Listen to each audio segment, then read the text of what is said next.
Praise the lord. Praise the lord. प्रभु यीशु मसीह में आप सबों को जय मसीह की। जय मसीह की। आज हम सब लोग इकट्ठे हुए हैं परमेश्वर के आशीषित दिन में, संडे सर्विस में। और मुझे उम्मीद है कि हमारी कलीसिया के तमाम बेटे बेटियां अपने अपने घरों में परमेश्वर की हजूरी में बैठकर परमेश्वर के नाम को धन्यवाद करने के लिए इकट्ठे हुए हैं। और हम सब लोग मिलकर और आप सब लोग मिलकर हमारे साथ प्रभु की महिमा करें और प्रभु के वचन को आज हम सुनेंगे। और पूरी सर्विस में आप सब लोग एक साथ मिलकर परमेश्वर की महिमा करें। आइए हम दुआ में चलें। हे सर्वशक्तिमान परमेश्वर, हमारे कर्ता त्राता, हम अधम पापी तेरे सामने मान लेते हैं कि हम स्वभाव से ही पाप में अशुद्ध हैं और कि हमने मनसा वाचा और करना से तेरे विरुद्ध पाप किया है। इसलिए हम तेरे अनुग्रह को खोजने और प्राप्त करने के लिए प्रभु यीशु मसीह के द्वारा तेरे अपार दया की शरण लेते हैं। हे अत्यंत दयालु पिता, तू जिसने अपने इकलौते पुत्र को हमारे पापों के कारण मृत्यु भोगने दिया, हम पर दया कर और उसी के कारण हमारे सब पापों को क्षमा कर तू अपने पवित्र आत्मा के द्वारा हमें अपना सच्चा आत्मिक ज्ञान दे कि हम तेरी इच्छा को पहचाने और तेरे वचन का ठीक आज्ञा पालन करें। तेरे अनुग्रह के द्वारा हम आनंद जीवन पाए, हमारे प्रभु यीशु मसीह के द्वारा। आमीन। आइए हम सब लोग प्रभु की महिमा करें, उसकी आराधना करें और परमेश्वर को धन्यवाद करें। हालेलुया। हालेलुया। प्रभु यीशु मसीह के नाम में आप सबों को जय मसीह की। जय मसीह की। आइए परमेश्वर की महिमा में चलें।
लाया हूँ, तेरे भवन में आया हूँ, भेंट और अर्पण लाया हूँ, जो भी है तूने दिया, करता हूँ तेरा शुक्रिया, जो भी है तूने दिया, करता हूँ तेरा शुक्रिया। Hallelujah hallelujah hallelujah hallelujah hallelujah. आइए हम तालियां बजाएं एक साथ। Hallelujah hallelujah hallelujah hallelujah. और जोर से और जोर से और जोर से हालेलुया।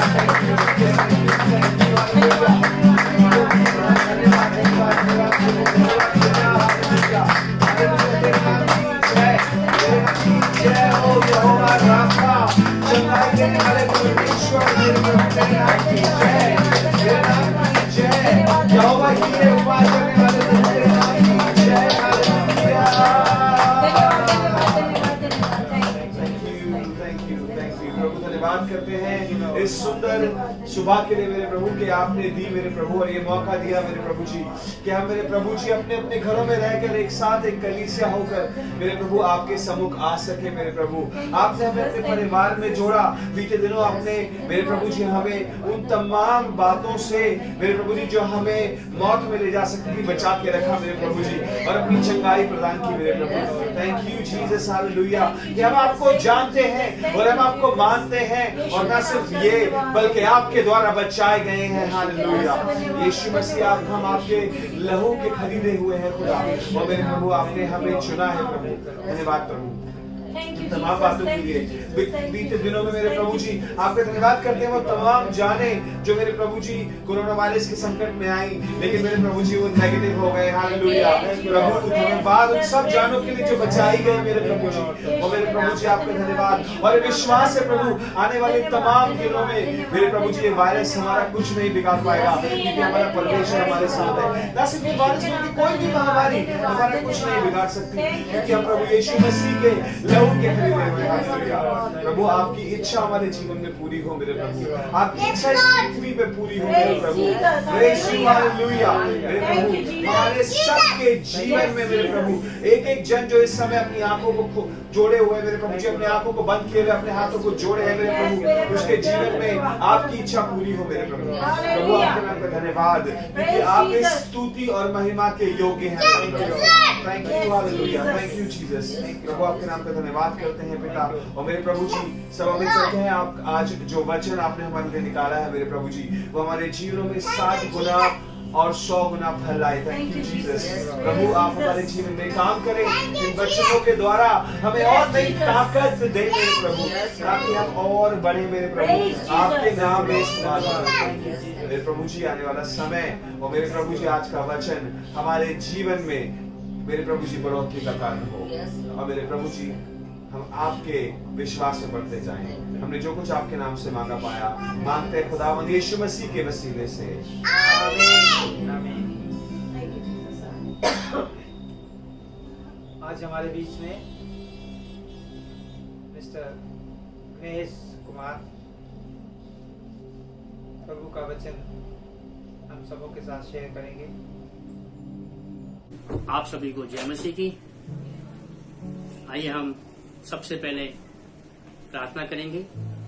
सच्चे पिता परमेश्वर यीशु मसीह जी तेरा धन्यवाद करते हैं प्रभु जी कि प्रभु तूने मुझे इस्तेमाल किया कि प्रभु मैं तेरे सम्मुख प्रभु जी तेरी महिमा कर सकूं। यीशु मसीह के लिए मैं तेरा धन्यवाद करता हूँ।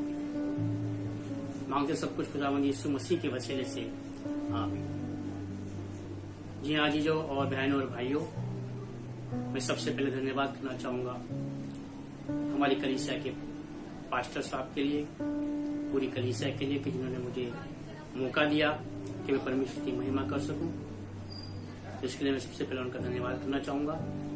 और मैं आपके सामने एक परमेश्वर की महिमा के लिए एक गीत गाना चाहता हूं, और ये गीत मैंने उस समय में लिखा था जब मैं बहुत परेशानी में था, संकट में था। ये लगभग आज से 20 साल पहले की बात है। और तब मेरी नौकरी छूट गई थी, मैंने बिजनेस किए थे, उसमें मुझे घाटा हो गया था और मैं लगभग 2 साल तक बेरोजगार रहा था। तब मैंने ये गीत लिखा था परमेश्वर की महिमा के लिए। तो मैं आपके सामने सबसे पहले गीत प्रस्तुत करना चाह रहा हूँ। तेरे सिवा मेरे यीशु कोई नहीं है मेरा, जाऊं कहाँ तू ही बता, तुझ पर भरोसा मेरा, तेरे सिवा। भटका हुआ मेरा जीवन यीशु तूने थाम लिया, भटका हुआ मेरा जीवन यीशु तूने थाम लिया। क्यों ना करूं मैं वंदना, मुझको बचा लिया। क्यों ना करूं मैं वंदना, मुझको बचा लिया।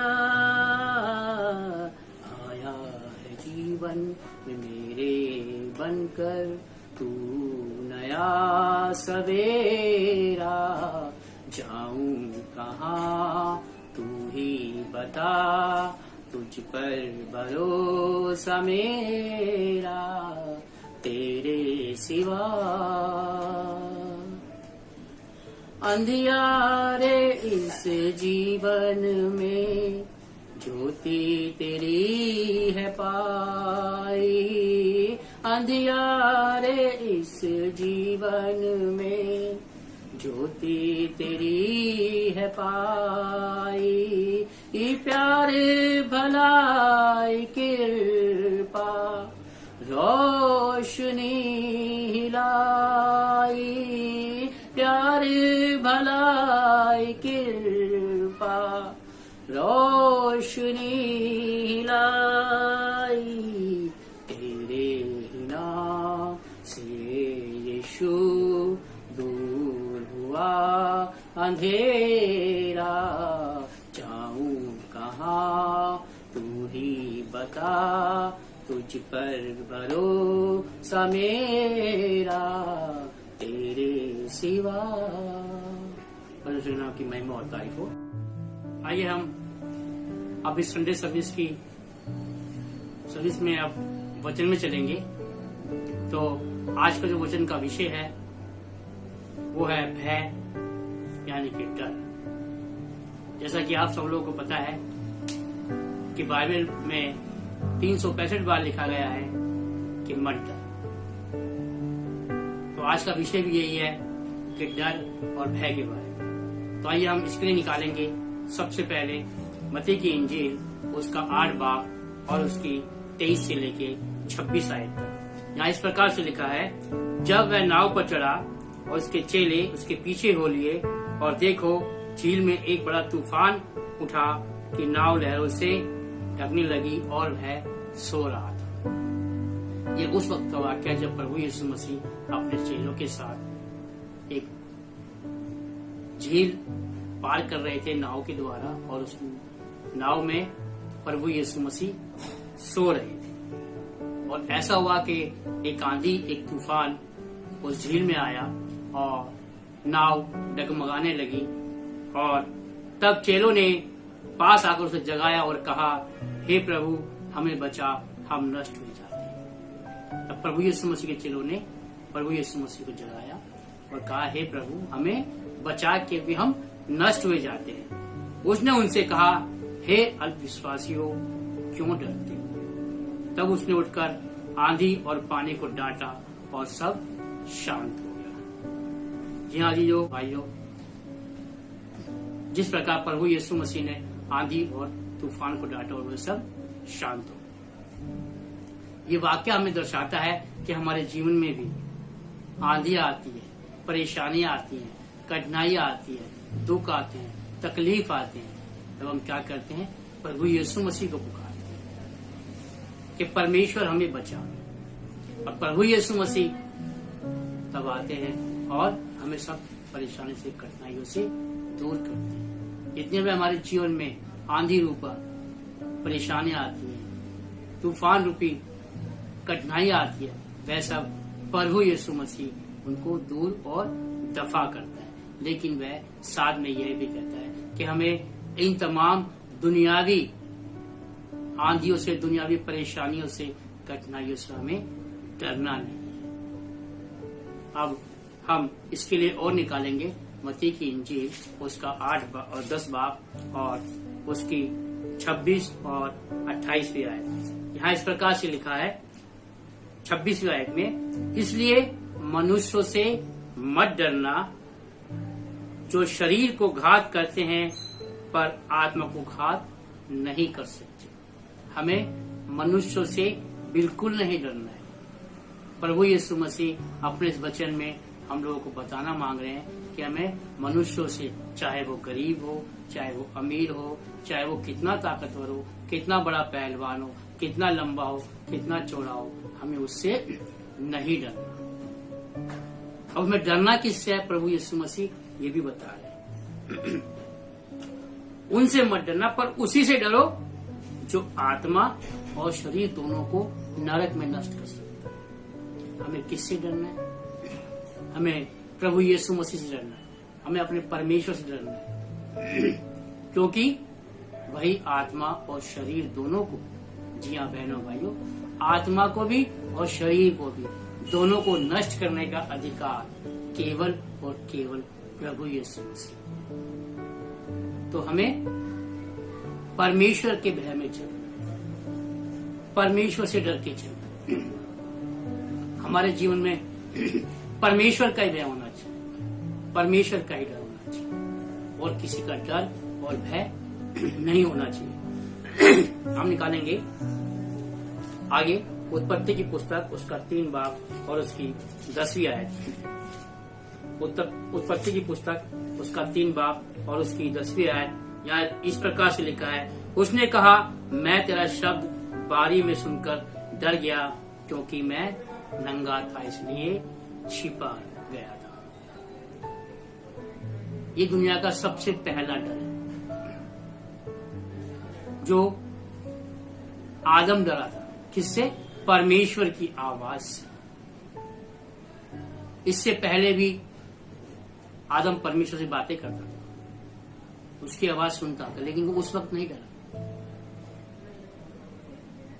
वो इस वक्त डरा क्योंकि उसने पाप किया था, और वो परमेश्वर की आवाज से डर गया, और ये दुनिया का पहला डर था।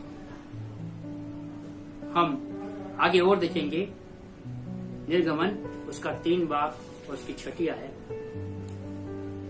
यहाँ इस प्रकार से लिखा है, फिर उसने कहा, मैं तेरे पिता का परमेश्वर और अब्राहम का परमेश्वर और इसाक का परमेश्वर और याकूब का परमेश्वर हूँ।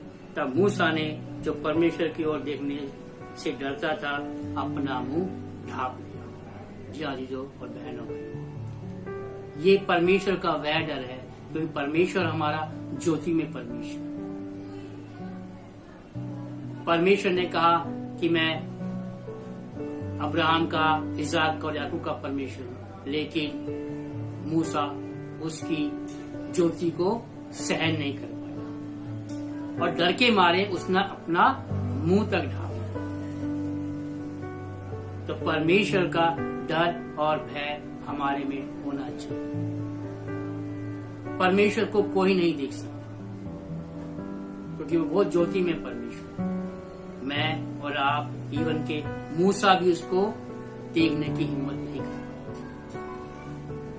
तो परमेश्वर से हमें डर के रहना चाहिए, परमेश्वर के हमें भय में रहना चाहिए। हम आगे और निकालेंगे निर्गमन उसकी 19 बाब और उसकी 16वीं आयत।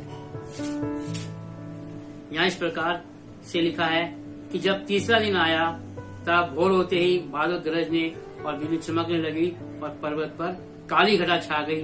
फिर नरसिंह का बड़ा भारी शब्द हुआ और छावनी में जितने लोग थे सब कांप उठे, यानी कि डर गए। ये उस वक्त का वाक्य है जब मूसा बनी इस्राएल कौम को लेके जा रहा था और वह इन सब की प्रार्थना और निवेदन को परमेश्वर यहोवा के सम्मुख सीने पर्वत पर करने जा रहा था। और क्या हुआ कि परमेश्वर का वहां पर रूप प्रकट हुआ, लेकिन इस रूप में कि परमेश्वर के आने से पहले क्या हुआ, बादल गरजने लगी, बिजली चमकने लगी, पर्वत पर काली घटा छा गई और नरसिंगे का शब्द। ये परमेश्वर की ज्योति है। और जो भी इससे परमेश्वर के डर में भय में रहेगा, बनी इस्राएल कौम पूरी डर गई थी, भय में आ गई थी। और जो भी परमेश्वर के भय में रहता है, जो भी परमेश्वर डर के रहता है, परमेश्वर उसको सफल करता है। जिस प्रकार बनी इस्राएल कौम को परमेश्वर ने देश दिया जिसका उसने देने का वायदा किया था। ये केवल और केवल इसीलिए हो पाया क्योंकि मूसा और बनी इस्राएल कौम परमेश्वर के डर में रहती थी, परमेश्वर के भय में रहती थी। जिस पर प्रभु यीशु मसीह ने अपने वचन में कहा कि हमें केवल उससे डरना है जो आत्मा और शरीर दोनों को नष्ट कर सकता है। हमें किसी और से नहीं डरना। हमारे मन में हमेशा परमेश्वर का भय रहना चाहिए। और ये सच है अजीजों और बहनों भाइयों कि अगर हमारे मन में परमेश्वर का भय रहेगा, परमेश्वर का डर रहेगा, तो हम मनुष्य के और इस दुनिया के भय से हमेशा मुक्त रहेंगे। हमें उनसे डरने की आवश्यकता नहीं अगर हमारे मन में परमेश्वर का भय होगा। और अगर हमारे मन में परमेश्वर का डर भय नहीं है ना, तो ये निश्चित मान लीजिए कि जिस किसी व्यक्ति को परमेश्वर का भय नहीं है, वो दुनिया की सब चीजों से उसका डरना आवश्यक है। लेकिन जो भी परमेश्वर को मानते हैं, प्रभु यीशु मसीह को मानते हैं, उसके डर में रहते हैं, दुनिया के कोई भी डर से उनको, भय से उनको डरने की जरूरत नहीं है। हम और देखेंगे दानियल नबी की पुस्तक, उसका 8 बाब 17 और 27 आयत। दानियल नबी की पुस्तक उसका 8 बाब और उसकी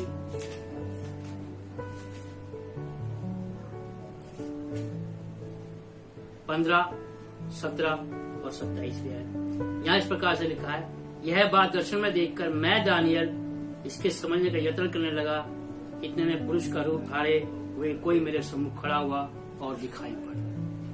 ये दानियल नबी अपनी गवाही दे रहे हैं कि उन्होंने परमेश्वर को देखा, कि परमेश्वर मनुष्य का रूप धारे हुए उसके सम्मुख खड़ा हुए। उन्होंने दर्शन पाया कि परमेश्वर उनके सम्मुख मनुष्य रूप धारे खड़े। और 17वें आयत में लिखा है, तब जहां मैं खड़ा था वहां मेरे वह निकट आया और उसके आते ही मैं घबरा गया और मुंह के बल गिर पड़ा। जब दानियल नबी ने परमेश्वर के उस ज्योति में रूप को मानव के रूप में देखा तो वह डर गया और वह मुंह के बल गिर पड़ा और बेहोश हो गया, मूर्छित हो गया। तो परमेश्वर को हम देख नहीं सकते। दानियल नबी परमेश्वर के रूप को देख के डर गया और वह मूर्छित हो गया।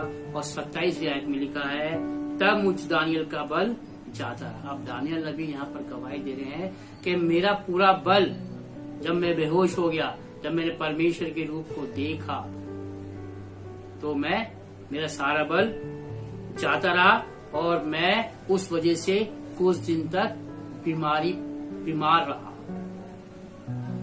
तो परमेश्वर का तेजोमय रूप बहुत ही भयंकर है और हमें उससे हमेशा डर के रहना चाहिए, उसके भय में रहना चाहिए। हम और देखेंगे भजन संहिता उसका 19 बाब और उसकी 9वीं आयत। भजन संहिता उसका 19 बाब और उसकी 9वीं आयत। इस प्रकार से लिखा है, यहोवा का भय पवित्र है, वह अनंत काल तक स्थिर रहता है। परमेश्वर का भय बहुत ही पवित्र है और वह अनंत काल तक इससे रहेगा। भय कभी हटेगा नहीं। अगर हमारे, मेरे और आपके मन में परमेश्वर का भय है तो वो बहुत ही पवित्र है, बहुत ही पाक है और वो स्थिर रहेगा, कभी हटेगा नहीं वो भय। हम इसके लिए और देखेंगे भजन संहिता उसका 72 बाब और उसकी 5वीं आयत।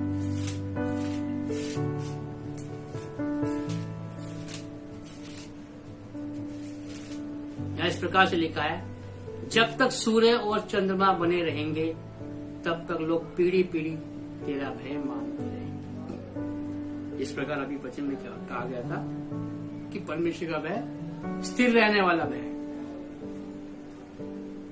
और यहाँ पर परमेश्वर अपने वचन में कह रहे, जब तक सूर्य और चंद्रमा बने रहे, यानी कि जब तक ये पृथ्वी कायम है, जब तक प्रभु यीशु मसीह आखिरत में न्याय करने के लिए नहीं आ जाते, तब तक जो लोग परमेश्वर के भय में चलते हैं, जो उसको मानते हैं, जो उससे डर के रहते हैं, जो उस पर विश्वास करते हैं, उनकी क्या पीढ़ी से पीढ़ी तक लोग उसका भय मानते हैं, वह उसके भय में रहेंगे। यानी कि उसका भय स्थिर है, वो हमेशा रहेगा आपके जीवन में अगर आप परमेश्वर का भय मानते हैं। हम और देखेंगे नीति वचन उसका 23 बाब और उसकी 17वीं आयत। नीति वचन उसका 23 बाब और उसकी 17वीं आयत। यहाँ इस प्रकार से लिखा है, दिन भर यहोवा का भय मानते रहेगा। अब परमेश्वर और ये बाइबल हमें आज्ञा दे रही है कि हमें परमेश्वर का भय, परमेश्वर का डर हमारा कब तक मानना है? दिन भर, यानी कि हमेशा हमेशा हमें परमेश्वर के भय में रहना है, परमेश्वर से डर के रहना है। हम और देखेंगे 8 बाब के 13 आयत भी, नीति वचन उसका 8 बाब उसकी 13वीं आयत। यहाँ इस प्रकार से लिखा है, यहोवा का भय मानना बुराई से बैर रखना है। अगर हमारे मन में, अगर हमारे जीवन में परमेश्वर का भय, परमेश्वर का डर है तो हम बुराई के दुश्मन होंगे, बुराई हमारी दुश्मन होगी और दुश्मन का कभी मेल नहीं होता। अगर हमारे जीवन में परमेश्वर का भय है, डर है, तो हम कभी बुराई कर ही नहीं सकते, कभी बुराई हमारे जीवन से कभी होगी ही नहीं। और परमेश्वर का भय मानने का है बुद्धि का मूल भी है। परमेश्वर का भय मानना बुद्धि का मूल भी है, बुद्धि की जड़ भी है। अगर हम परमेश्वर का भय मानेंगे तो हमें बुद्धि भी आएगी। तो हमें हमेशा परमेश्वर के डर में और भय में रह के चलना है। हम और निकालेंगे कुलुस्सियों की पुस्तक उसका 22 उसका 8 उसका 3 बाब और उसकी 22वीं और 23वीं आयत। कुलुस्सियों की पुस्तक उसका 3 बाब और उसकी 22वीं और 23वीं आयत। यहाँ इस प्रकार से लिखा है, हे सेवको, जो शरीर के अनुसार तुम्हारे स्वामी है, सब बातों में उनकी आज्ञा का पालन करो। मनुष्य को प्रसन्न करने वालों के समान तुम करते हो, तन मन से करो, यह समझ के कि मनुष्य के लिए नहीं परंतु प्रभु के लिए करते।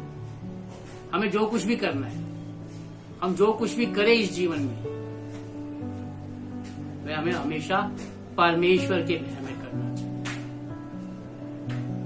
और हम कुछ भी करेंगे अगर हमारे मन में परमेश्वर का भय होगा, परमेश्वर का डर होगा, तो यह चीजों और बहनों भाइयों ये लिख लीजिए आप कि आप अपने हर एक काम में जो कुछ भी आप करोगे उसमें सफल होंगे। लेकिन कंडीशन यही है कि आपके और मेरे जीवन में हमेशा परमेश्वर का भय कायम रहना चाहिए। हमें केवल उसी से डरना है।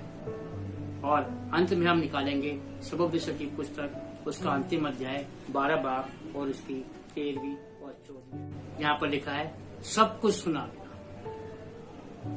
जी हाँ जीजो और बहनों भाइयों, सब कुछ सुना।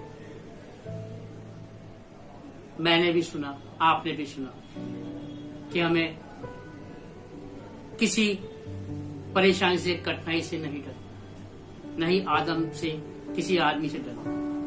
मैंने और आपने ये सुना कि हमें केवल और केवल उससे डरना है जो आत्मा और शरीर दोनों को नरक में नष्ट कर सकता है। जी हाँ जीजो और बहनों भाइयों, मैंने और आपने सुना कि परमेश्वर के हमें भय में रहना है। जी हाँ जीजो और बहनों भाइयों, मैंने और आपने सुना कि परमेश्वर का डर पवित्र है और वो स्थिर है। जी हाँ जीजो और बहनों और भाइयों, मैंने और आपने सुना कि हमें कुछ भी करना है परमेश्वर के भय में करना है, परमेश्वर से डर के करना है, कुछ भी कार्य करना है। तो यहाँ पर परमेश्वर अपने वचन में सब कुछ सुना गया, मैंने और आपने सबने सुना है। अब अंत की बात यह है, अब अंत की बात इस पूरे वचन का निचोड़ यही है कि परमेश्वर का भय मान और उसकी आज्ञाओं का पालन कर। हमारे जीवन में परमेश्वर का भय रहना है हमेशा, और उसकी आज्ञाओं का हमें हमेशा पालन करना है, क्योंकि मनुष्य का संपूर्ण कर्तव्य यही है। हम विश्वासियों का, हम मसीहों का, हम परमेश्वर के मानने वालों का हमारा संपूर्ण कर्तव्य यही है। हमारे जीवन का मेन उद्देश्य यही है कि हमें परमेश्वर के भय में चलना है और उसके सारी आज्ञाओं को मानना है। आगे क्योंकि परमेश्वर सब कामों और सब कुछ बातों का, चाहे वे भली हो या बुरी हो, न्याय करेगा। जी हाँ जी बहनों भाइयों, परमेश्वर सब बातों का न्याय करेगा।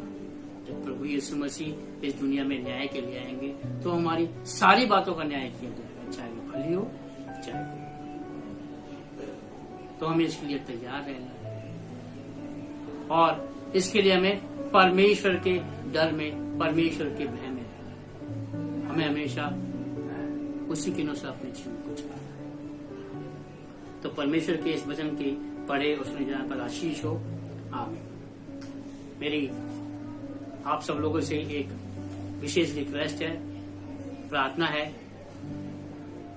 कि जिस प्रकार अजीज और बहनों भाइयों, आप लोग जान रहे हो कि हम सब लॉकडाउन में हमने बीते लगभग 60-65 दिन बिताए हैं और काफी संकट में हम लोग रहे हैं इस कोरोना वायरस की वजह से। कई लाखों लोग इस दुनिया जहां में अभी तक इस वायरस की चपेट में आ चुके हैं, वो अपनी जान गंवा चुके हैं। जिस प्रकार आपको पता है कि नीनवे शहर को जब परमेश्वर नाश करने पे था, क्योंकि वहां पर पाप बहुत बढ़ गया था, तो वहां के राजा, वहां की प्रजा ने क्या किया? परमेश्वर के सम्मुख उपवास रख के प्रार्थना करी और परमेश्वर ने उनकी प्रार्थनाओं को सुना और परमेश्वर ने फिर नीनवे शहर को नाश नहीं किया। तो अब ये मौका है, जबकि हम लोग इस संकट में हैं, तो मेरी आपसे रिक्वेस्ट है कि आप लोग और मैं परमेश्वर के सम्मुख अपनी प्रार्थना रखें कि परमेश्वर इस कोरोना को, इस वायरस को, इस पूरी दुनिया जहां से समाप्त करे। तो इसके लिए जरूरी है कि जिस प्रकार नीनवे शहर के लोगों ने और राजा ने उपवास किया था, उपवास रख के प्रार्थना की थी, मुझे और आपको भी इस वक्त उपवास रखने की के साथ साथ प्रार्थना करने की भी आवश्यकता है।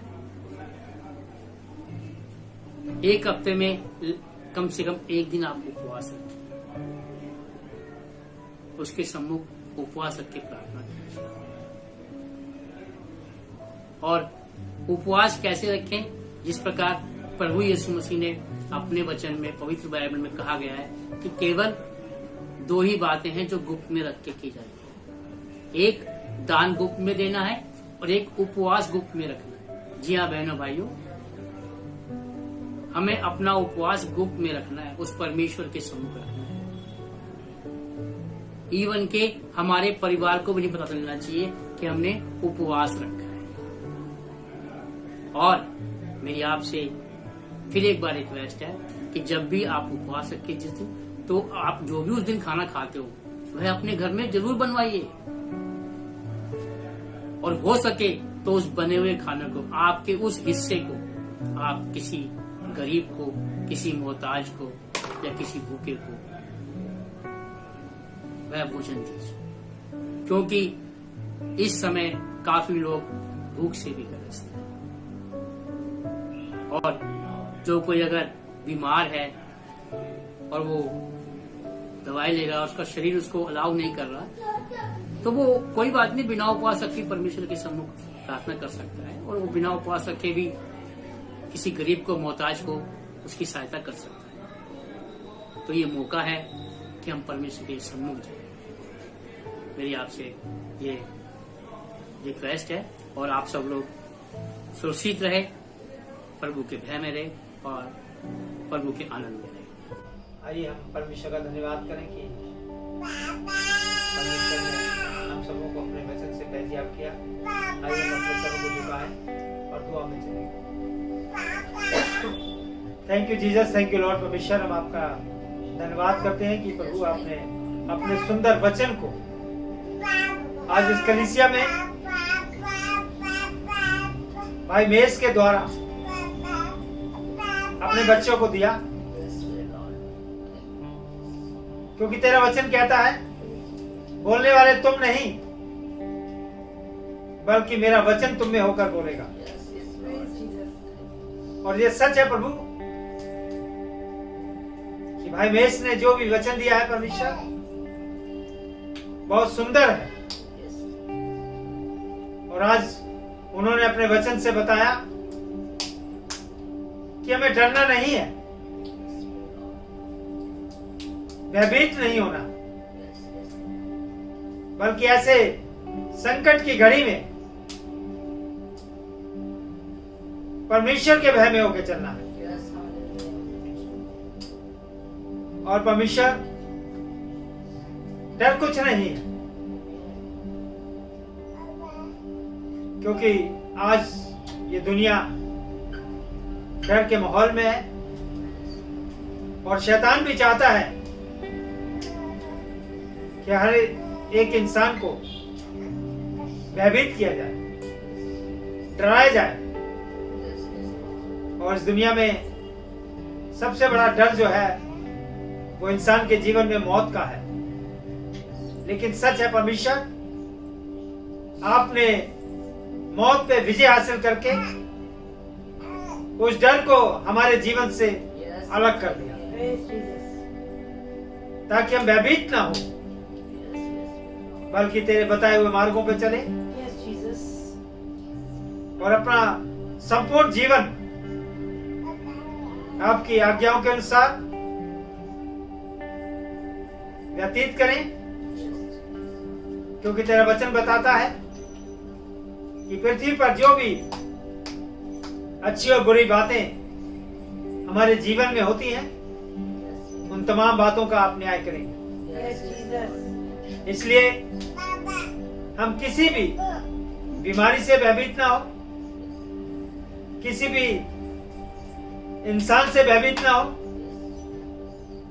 हम किसी भी माहौल में हो, किसी भी स्थिति में हो, किसी भी संकट में हो, तो हम डरे ना, क्योंकि तेरा वचन बताता है कि मैं सदैव तुम्हारे साथ हूं, मैं पृथ्वी के अंत तक सदैव तुम्हारे साथ रहूंगा।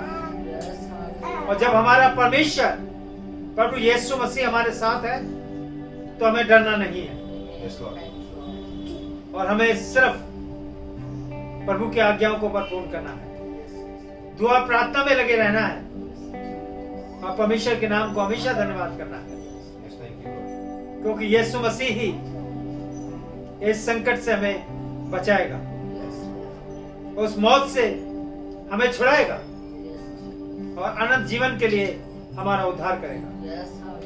इसलिए धन्यवाद करते हैं कि आज का जो वचन दिया गया, उस वचन के द्वारा हम किसी भी बीमारी से ना डरें, बल्कि हमेशा तेरी आज्ञाओं के अनुसार अपना जीवन व्यतीत करें और आपकी मर्जी को हम अपने जीवन में पूरा होने दें।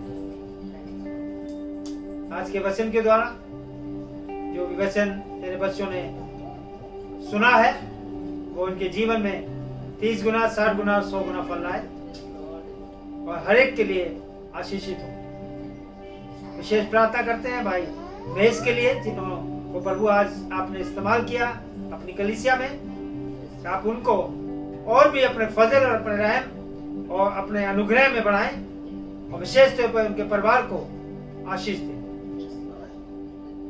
प्रार्थना करते हैं अपनी कलीसिया के एक एक जन के लिए जो आपकी हजूरी में बैठे हैं, तमाम छोटे बच्चों को, जवान बच्चों को, तमाम अजीज बहन भाइयों को और बुजुर्गों को दुआ में लाते हैं जो अपने अपने घरों में प्रभु इस वक्त हैं।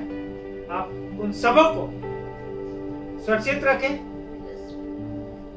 स्वस्थ रखें और परमेश्वर की महिमा के लिए उन्हें इस्तेमाल करें। धन्यवाद करते हैं परमेश्वर कि आपका नाम इस कलीसिया के द्वारा महिमा प्राप्त करे, आपके नाम को जलाल पहुंचे और हमारी पूरी कलीसिया आपसे प्रेम मोहब्बत में, तेरे प्रेम में और तेरी सहभागिता में इसी प्रकार से कायम रहने पाए। प्रार्थना करते हैं दुनिया की तमाम कलीसियाओं के लिए, चर्चिस के लिए, तमाम उन लोगों के लिए जो एक जगह इकट्ठे होकर अपने अपने घरों में दुआ प्रार्थना में लगे हैं। उन तमाम कलीसियाओं को, वहां के पारी साहब को, वहां की जमात को अपनी महिमा और जलाल के लिए इसी प्रकार से इस्तेमाल करें। प्रार्थना करते हैं तमाम लोगों के लिए जो बीमारी की हालत में है, अस्पताल में है या घरों पर है। यीशु मसीह के नाम से वो चंगाई हासिल करें और तेरे नाम को धन्यवाद करें और तेरा नाम इसी प्रकार से पूरी दिल्ली में, पूरे भारतवर्ष में और पूरे संसार में जलाल प्राप्त करें। हमारी प्रार्थना को सुनिए और कबूल कीजिए, मांगते खुदावंद यीशु मसीह के वसीले से, आमीन। आमीन। बाप की दुआ में शामिल होंगे। ऐ हमारे बाप, तू जो आसमान पर है, तेरा नाम पाक माना जाए, तेरी बादशाहत आए, तेरी मर्जी जैसे आसमान पे पूरी होती है वैसे जमीन पर भी हो। हमारे रोजाना की रोटियां हमें बख्श दे और जिस तरह हम अपने कसूरों को माफ करते हैं, तू हमें कसूर माफ कर, हमें आजमाइश में डाल बल्कि बुराई से बचा, क्योंकि बादशाह, कुदरत और जलाल हमेशा तेरे हैं। आमीन। धन्यवाद धन्यवाद धन्यवाद, सारी आशीषों के स्रोत धन्यवाद धन्यवाद धन्यवाद धन्यवाद, सारी आशीषों के स्रोत धन्यवाद, सारी आशीषें आदि ऊपर से। हालेलुया, धन्यवाद धन्यवाद धन्यवाद, सारी आशीषों के स्रोत धन्यवाद धन्यवाद धन्यवाद धन्यवाद, सारी आशीषों के स्रोत धन्यवाद।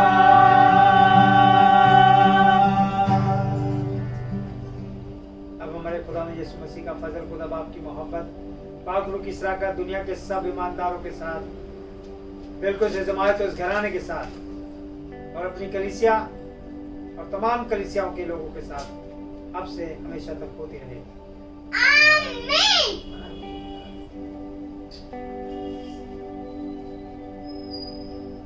सुरक्षित रहिए और प्रभु में सदा आनंद